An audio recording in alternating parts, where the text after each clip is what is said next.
Welcome to all the students of Shri Siddh Vidyapeeth school. तो बच्चों, पिछले क्लास में हम कक्षा 8वीं का हिंदी का चौथा पाठ दीवानों की हस्ती पढ़े थे। आज हम उस पाठ का प्रश्न अभ्यास करेंगे। चलिए शुरू करते हैं। कविता से का पहला प्रश्न। कवि ने अपने आने को उल्लास और जाने को आंसू बनकर बह जाना क्यों कहा? कवि ने अपने आने को उल्लास इसीलिए कहता है क्योंकि जहाँ भी वो जाता है मस्ती का आलम लेकर जाता है। वहाँ लोगों के मन प्रसन्न हो जाते हैं। पर जब वह उस स्थान को छोड़कर आगे जाता है तब उसे तथा वहाँ के लोगों को दुख होता है।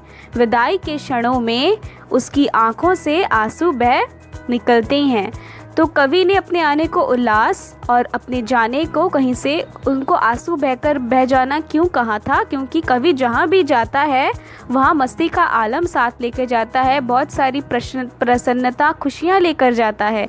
लेकिन अब जब वो उस स्थान को छोड़कर आ जाता है वहाँ के लोग भी दुखी हो जाते हैं और कवि भी थोड़ा सा दुखी हो जाते हैं और उसकी आंखों से आंसू बहने लगते हैं। दूसरा प्रश्न क्या है? भिखमंगों की दुनिया में बेरोक प्यार लुटाने वाला कवि ऐसा क्यों कहता है कि वह अपने हृदय पर असफलता का एक निशान भार की तरह लेकर जा रहा है? क्या वह निराश है या प्रसन्न है? तो इसका आंसर क्या है? भिखमंगों की दुनिया में वो जो कवि है, मतलब वो हस्ती है, वो दीवाना है, तो वो बेरोक प्यार लुटाने वाला वैसा कवि क्यों कहता है कि वो अपने हृदय में क्या लेके जा रहा है, क्या बोझ उठा रहा है? असफलता का बोझ कैसे उठा सकता है? असफलता का निशान कैसे उठा रहा है? तो इसी से आपको क्या समझ में आ रहा है कि क्या वो कवि निराश है या फिर प्रसन्न है?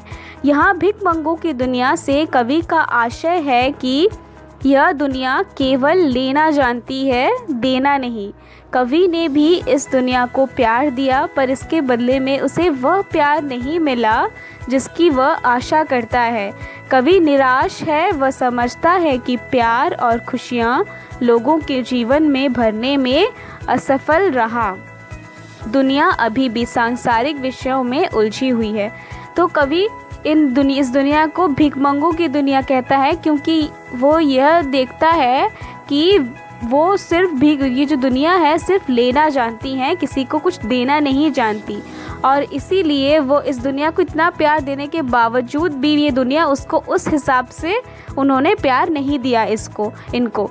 तो इसीलिए कवि निराश हो जाता है और वो समझता यही है कि प्यार और खुशियाँ लोगों में जिसने भरा है वो असफल रहा भरने में, और दुनिया जो है वो अभी भी सांसारिक विषयों को लेकर उलझी हुई रहती है। तीसरा प्रश्न क्या है? कवि में ऐसा कौन सी बात है जो आपको सबसे अच्छी लगी? तो कवि में आपको बात कौन सी अच्छी लगी? कविता में कवि का जीवन के प्रति दृष्टिकोण अच्छा लगा।